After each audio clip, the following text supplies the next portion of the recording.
The room smelled of wine, plastic chips, and something artificial. Laughter. She was sitting across from me, her smile a little too bright, her eyes a little too alive. The kind of energy people have when they think they're getting away with something. "Let's switch it up," someone suggested. "Couples against couples." But she was already shaking her head. "No," she said, placing her hand lightly on his arm. "I'm teaming up with him. We've got better chemistry anyway." Everyone laughed. A harmless joke. Except it wasn't. I smiled because it was the only thing left to do. That's what you do when the ground splits beneath you. You pretend it's still solid. She leaned toward him, whispering something. I couldn't hear it over the noise, but I didn't need to. The way his hand brushed hers said enough. I remember the taste of my drink, warm, metallic, bitter. It wasn't jealousy I felt, it was recognition. Because I'd seen those same smiles in the photos from her business trip, the ones she thought she'd deleted. It started with small things. Her phone turned face down more often. A delayed reply here. A shower at odd hours. A laugh that didn't belong to me slipping out of her phone's speaker. I told myself I was imagining it. I told myself she loved me, that I was overthinking. But love is funny that way. It blinds you right up until the knife enters clean. The first real crack came on that trip. "Company training," she said. 2 nights, 1 city, no reason to worry. Except she came back smelling like someone else's cologne. The kind of scent that doesn't wash off easily. I asked, casually, "How was it?" She smiled. "Exhausting. Long meetings." Her eyes held mine just long enough to convince me she'd rehearsed that answer. That night, while she showered, I scrolled through her messages. One thread. Labeled with his name. Mostly harmless work talk, until it wasn't. It started with emojis. Then jokes. Then, "I can't stop thinking about that night."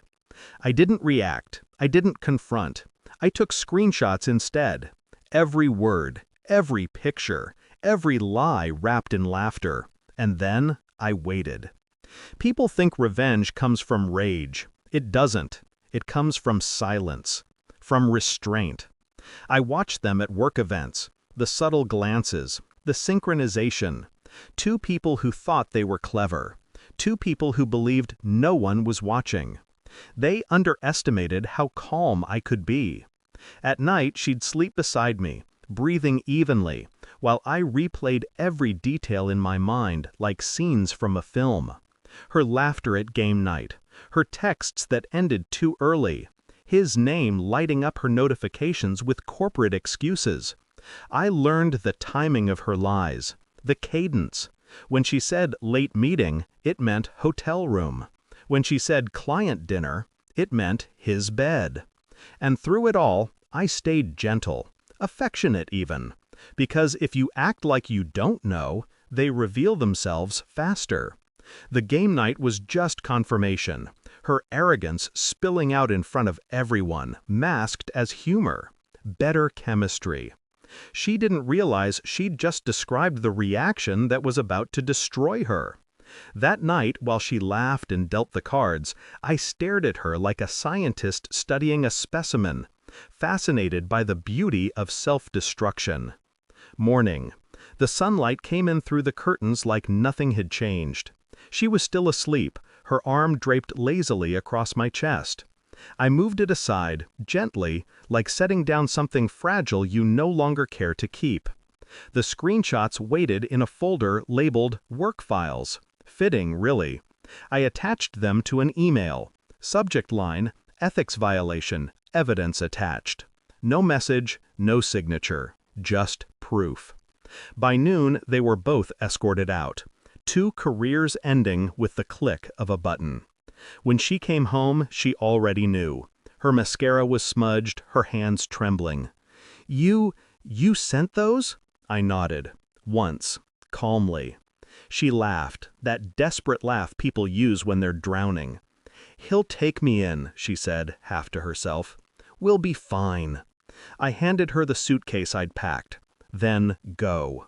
She stared at it, then at me, waiting for emotion, for pleading, for the old me to surface. But there was nothing left to save. She left without another word. Just the sound of her heels clicking down the hallway, echoing against the walls like fading applause. I stood there, watching the door close, feeling nothing. No satisfaction, no pain. Just silence, the kind that follows a storm when everything has been flattened. That evening, I saw his statement online. Mutual decision to part ways. The corporate euphemism for disgrace. Her name wasn't mentioned. Neither was his wife's. But I knew she'd seen it. At 11:43 p.m., my phone lit up. One message. Her. He said it was just fun. He's back with his wife. Can I come home?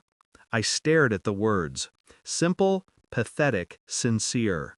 The digital sound of a heart breaking in isolation. I typed nothing. I deleted her contact instead. That was my answer. The next morning, her toothbrush was still in the cup by the sink. I threw it away without looking. There's a strange peace that comes after betrayal.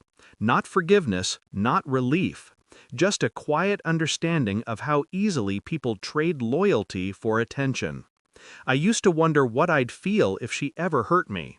Turns out, it wasn't rage. It was clarity. She thought chemistry made them powerful. But chemistry, by nature, is unstable.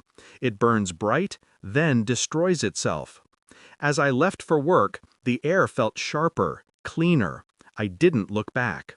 Some bonds break loudly. Ours dissolved in silence. And that, I decided, was the most honest ending she'd ever given me.